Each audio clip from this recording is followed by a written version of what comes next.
ভাই এই রোড বন্ধ করছেন কেন? এই রোড দিয়ে যাইতে পারবেন, কিন্তু অনুমতি লাগবে। অনুমতি লাগবে মানে? আপনি কি বলতে চাচ্ছেন? এটা সরকারি রোড, এখানে কার অনুমতি লাগবে?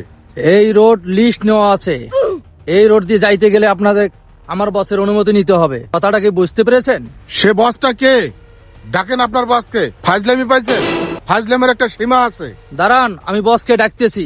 বস, বস, বস, বস।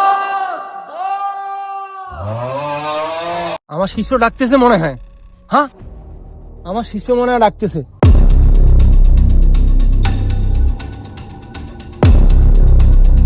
হ্যালো,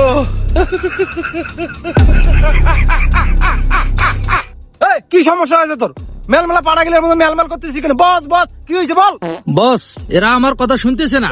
এই রোড আমরা লিস্ট নিয়েছি, এরা আমার কথা বিশ্বাস করে না। ওই বাংলা কথা বুঝোস না? আমার বাংলা কথা বুঝোস না? এই রোড দিয়ে যাইতে গেলে অবশ্যই আমার অনুমতি নিয়ে যাইতে হবে এবং চাঁদা দিয়ে যাইতে হবে। কিসের চাঁদা দিব তোকে? এটা তো সরকারি রোড, এখানে কিসের চাঁদা? আমি তোকে কৈফিয়ত দিতে পারবো না। এই রোড দিয়ে যেতে হলে অবশ্যই আমাকে চাঁদা দিয়ে যেতে হবে, না হলে তুই যেতে পারবি না। এই টাকা কি তো কামাই করে রাখছে আমার ঘরে যে তোকে আমি চাঁদা দিয়ে রাস্তায় উঠতে হবে আমাকে? এই মুখ সামলা কথা বলিস। এই এলাকায় তুই মনে হয় নতুন না, যে আমাকে চিনিস না, আমাকে চিনিস না। বেশি বাড়াবাড়ি করিস না, নয়তো তোর অবস্থা খারাপ করে দিব। চাঁদা দিয়ে দিস, ভদ্র মতন যাবি বাস। আর অবস্থা খারাপ করবি তুই? এই ধর তো এই দুই চাঁদাবাজকে, কে কার অবস্থা খারাপ করে? এই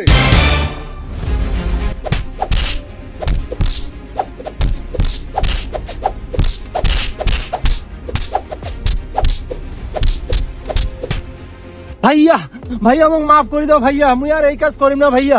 ভাইয়া আমাকে মাফ করে দে ভাইয়া। ঠিক আছে, এবারের জন্য তোকে মাফ করে দিলাম। এরপরের জন্য এরকম কর্মকাণ্ডের সাথে জড়িত না দেখি। ঠিক আছে, এবারের জন্য মাফ করে দিলাম। উঠে আয়।